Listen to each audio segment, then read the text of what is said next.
Hunter Biden will not go to prison for either his felony gun or tax conviction.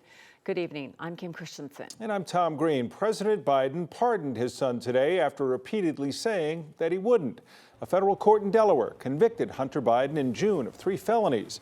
Prosecutors said Hunter lied on a form to buy a gun in 2018 when he claimed he was not illegally using or addicted to drugs.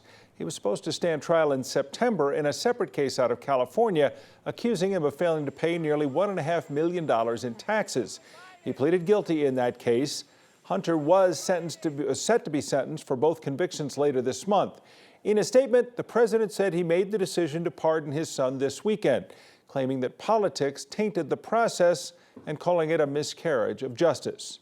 Colorado Governor Jared Polis called the decision disappointing, and in a post on social media, he wrote, "Hunter brought the legal trouble he faced on himself, and one can sympathize with his struggles while also acknowledging that no one is above the law, not a president and not a president's son."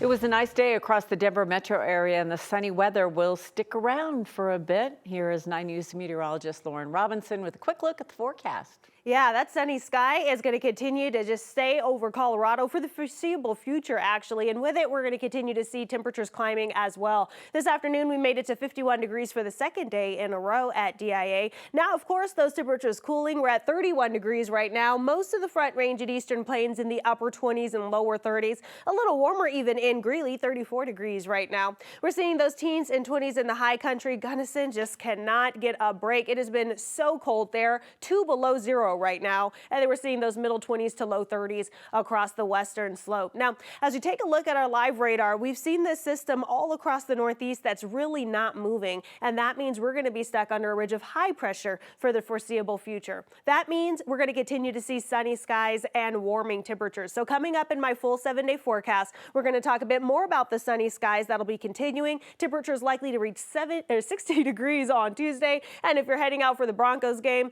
you'll get a little chilly after the sunset. So I'll have those details for you coming up. All right, Lauren, thanks. There's a bar in Greeley that now is closed until further notice because of a shooting that took place there over the weekend. It happened early Saturday morning. 9 News reporter Colton Chavez takes us to that bar where one person was seriously hurt. It happened after the bar was closed. Police say a man shot through this front door, hitting an employee inside.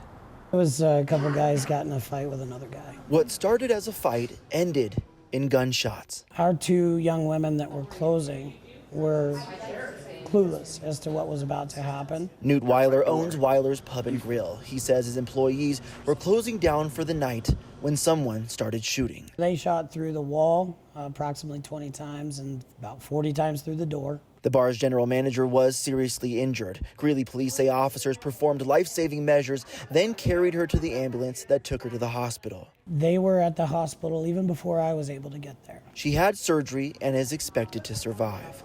Greeley police identified the suspect as 32-year-old Jimmy Cazares.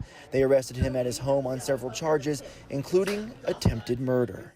We've had many businesses, many patrons, many friends just reach out and offer their love and support. Weiler says he's now focused on supporting his employees.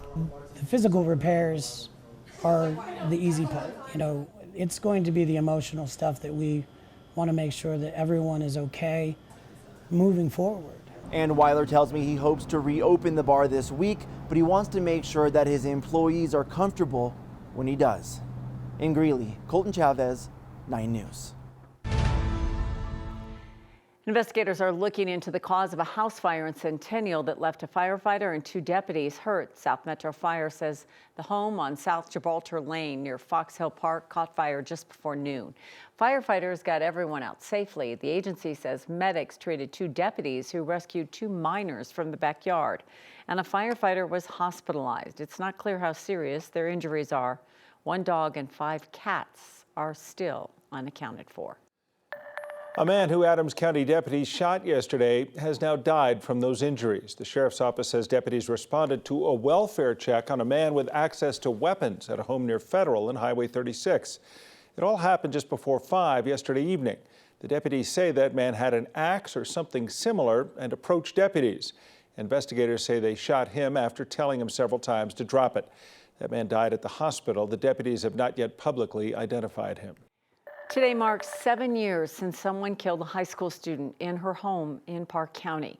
17-year-old Maggie Long's house near Bailey was burglarized and set on fire December 1st, 2017. CBI believes whoever broke in killed her. Sketches of 3 people believed to have been involved have been released, but her killer has never been found.